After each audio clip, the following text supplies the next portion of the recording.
The sports supplement market is big business, and it is no wonder that athletes gravitate to the pills, powders and potions on the market for the promises they make of enhancing training and race day performance, and allowing them to get the jump on their competitors. The reality is that most of these supplements have little evidence for a benefit. But it is not all negative news though, as there is a small group of supplements that are backed by science and which can play a performance-enhancing role in some athletes. In this series on sports supplements, I will profile this group of supplements, and for this podcast, the spotlight is on creatine. Interest in the use of creatine supplements to enhance performance during intense activity has grown dramatically in the last few years. Creatine is a naturally occurring compound that is found in muscle, where it exists in the form of the compound creatine phosphate. Creatine aids rapid ATP resynthesis. So ATP is the universal energy currency in the body. So creatine helps with ATP resynthesis during short-term maximal exercise of an intermittent nature, such as sprints or power weight training. So think of creatine as like a short-term anaerobic power source that the body can call upon when its energy demands are at a peak.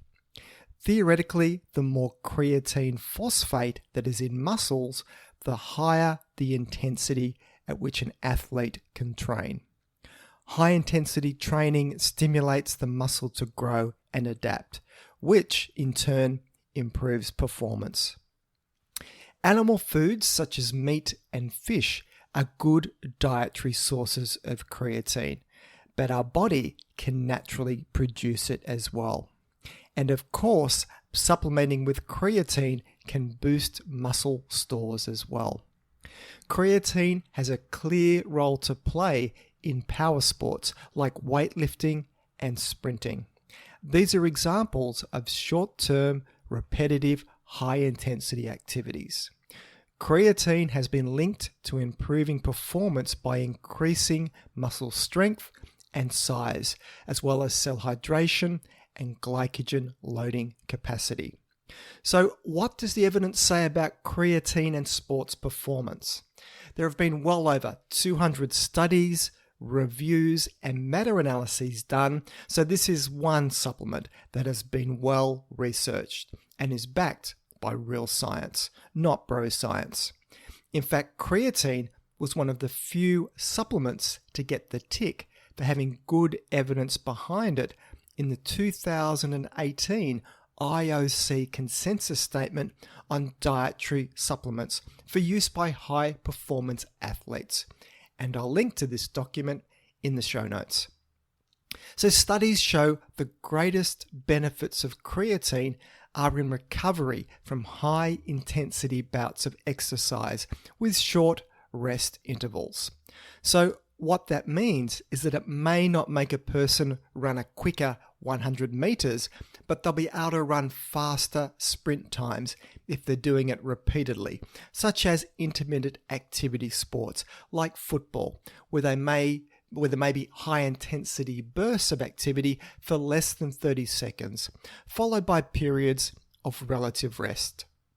Creatine also has a benefit in resistance weight training, with adaptations seen including lean muscle mass gains and improvements in muscular strength and power. Benefits have been reported in men and women, although most studies have been conducted in men, with some studies suggesting that women may not see as much of a strength gain or growth in muscle mass during training in response to creatine supplementation compared to men. There's also some evidence for a benefit of creatine supplementation in enhanced endurance performance, which results from increased or improved protein synthesis, glycogen storage, and thermoregulation. There are many different forms of creatine available on the market, but creatine monohydrate is the cheapest and most effective form. Another option is micronized creatine monohydrate, which dissolves in water more easily and can be more practical for some athletes. A typical creatine loading protocol is to take 20 grams per day, divided into 4 doses across the day, and then doing that for 5 to 7 days in a row. After loading, a maintenance dose of a single 3 to 5 grams per day can be used.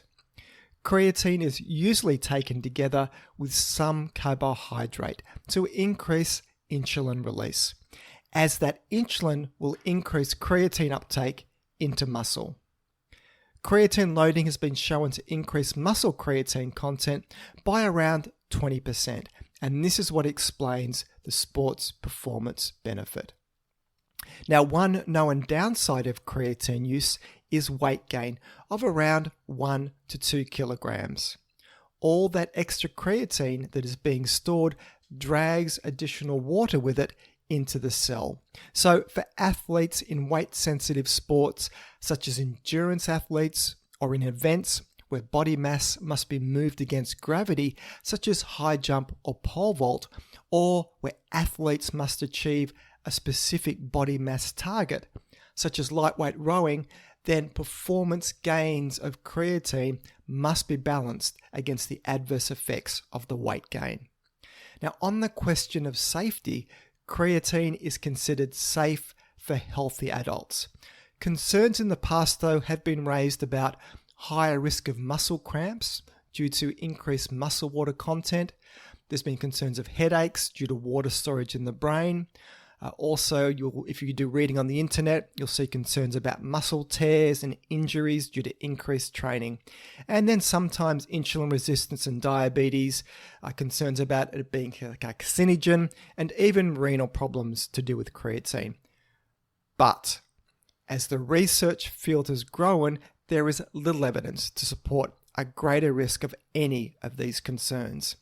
Things like cramping, gastrointestinal problems, and muscle injuries occur in both creatine and non-creatine users with little difference in the rate of occurrence. Concerns about insulin resistance and cancer have been largely dismissed. The only issue of note is that for athletes with pre-existing kidney problems, the extra protein load from creatine could place additional stress on the kidneys. But this is not to do with creatine per se, but just the presence of additional protein in the diet from supplementation. If creatine is taken without enough water, stomach cramping can occur. Diarrhea and nausea can occur when too much creatine is taken at once, but in which case doses should be spread throughout the day and taken with meals. So, who might benefit from creatine supplementation? Sports people undertaking resistance training programs to increase lean muscle mass are one such group. Also, sports people participating in sports with repeated brief, high-intensity efforts with short recovery periods, such as throwers and sprinters, could also see a benefit. And also sports people participating in sports with intermittent work patterns, such as team sports and racket sports, are also candidates for using creatine. So just as a side detour though, from the benefits of creatine on sports performance, there is a growing research base looking at creatine in other contexts. There is some interest in using creatine to improve cognitive performance, with a reduction in mental fatigue seen in situations such as demanding mental activity, sleep deprivation, and even traumatic brain injury.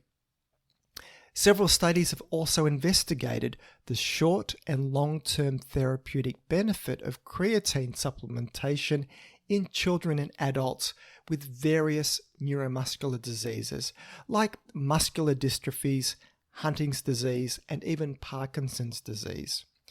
These studies have provided some evidence that creatine supplementation may improve exercise capacity and clinical outcomes in these patient populations. And one very novel direction of research to do with creatine supplementation is how it may benefit people with impaired glucose tolerance, such as that seen in type 2 diabetes. Creatine supplementation, together with muscle contraction from exercise, can stimulate the mechanisms that muscle cells use to take up glucose. This could offer a therapeutic benefit in improving glucose control in people with diabetes. Creatine is one of the few nutritional supplements for which research has consistently shown a sports performance benefit. The use of all supplements and sports foods by athletes, though, involves a balance between the potential benefits set against potential risks, such as health side effects, anti-doping rule violations from contamination, and redirection of resources from real performance-enhancing factors. So take this into account when considering taking any sports supplement, and seek out personalized advice from a sports dietitian. You can connect with an accredited sports dietitian as well as access a great range of resources through the website of Sports Dietitians Australia at sportsdietitians.com.au. So that's it for today's show. You can find the show notes either in the app you're listening to this podcast on, if it supports it, or else head over to my webpage at thinkingnutrition.com.au and click on the podcast section to find this episode to read the show notes. If you find this podcast of value, then please consider sharing it with your friends and colleagues, or maybe even leave a review. This all helps increase the ranking and reach of the podcast, which means a big win for credible, evidence-based nutrition messages while helping to dilute out the crazy and making the world a slightly less confusing place. I'm Tim Crow, and you've been listening to Thinking Nutrition.